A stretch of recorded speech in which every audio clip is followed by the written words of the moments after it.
గారికి, రాష్ట్ర నాయకులు పోతు భాస్కర్ గారికి, చక్రం రాజేశ్వరరావు గారికి, టౌన్ కాంగ్రెస్ ప్రెసిడెంట్ అంజద్ అలీ గారికి, అబ్దుల్ రహీం గారికి, ఎదిరే రాజా గారికి, ఫ్లోర్ లీడర్ కకిరెడ్డి శ్రీనివాస్ గారికి, స్టేజ్ వెనకాల ఉన్న మిగతా కాంగ్రెస్ నాయకులు, స్టేజ్ ముందున్న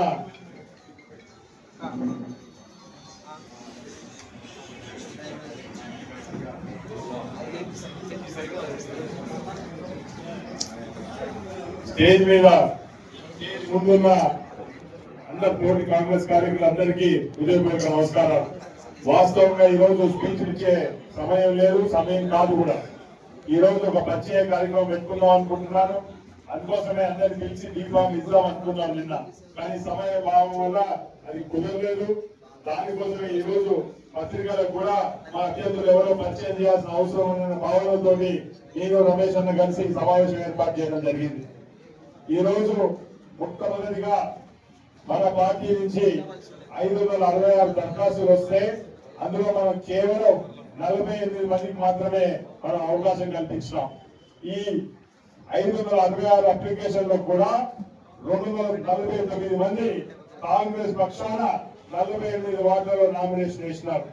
అంటే 48 మంది తీసేస్తే 201 మంది నామినేషన్ వేసిన 201 మందికి మనం టికెట్ ఇవ్వలేకపోయినాం.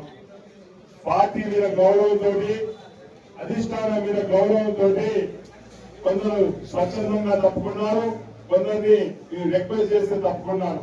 వాళ్ళందరికీ మొట్టమొదటిగా నేను చేతులు జోడించి ధన్యవాదాలు తెలియజేస్తున్నాను. దాదాపు 201 మందిలో 190 మంది వరకు ఈ రోజు కాంగ్రెస్ అభ్యర్థులు రాబోయినారు. వాళ్ళందరికీ కూడా హృదయపూర్వక ధన్యవాదాలు పార్టీల పక్షాన.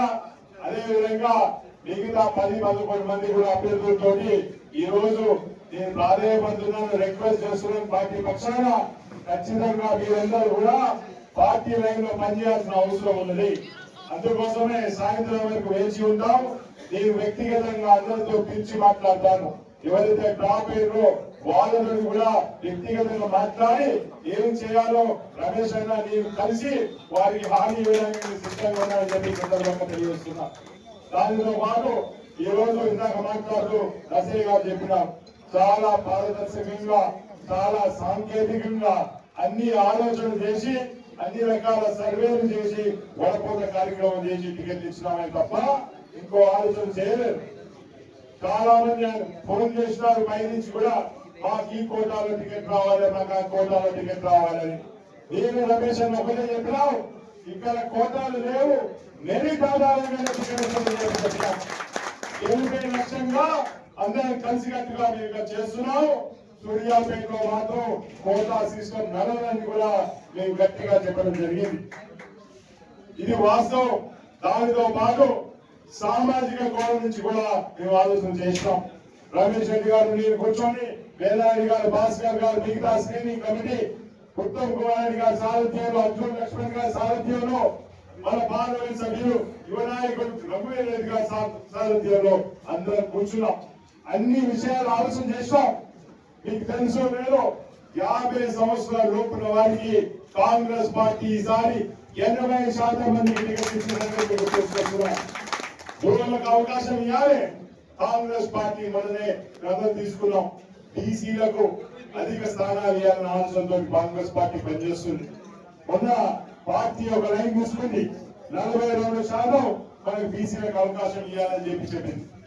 ఈ రోజు సూర్యాపేటలో 48 వార్డులకు గాను మనం 48% మన బీసీలకు అవకాశం తీసుకొస్తున్నాం. దానితో పాటు వెనుకబడిన దళితులకు, ఎస్సీలకు అవకాశాలు ఇవ్వాలని ఆలోచన ఉండే. మన సూర్యాపేటలో 48 వార్డులలో 7 ఎస్సీ రిజర్వ్ అయితే మనం 9 మందికి అవకాశాలు ఇచ్చినాం. రిజర్వేషన్ కంటే కూడా ఎక్కువ అవకాశాలు ఇచ్చినాం. ఇది కాంగ్రెస్ పార్టీ నైజం. ఎందుకంటే అన్ని ఆలోచన చేసినాం, మంచితనం గురించి ఆలోచన చేసినాం, వారి గెలిపే లక్ష్యంగా మనం పనిచేసినాం తప్ప ఇంకొక ఆలోచన చేయలేదు.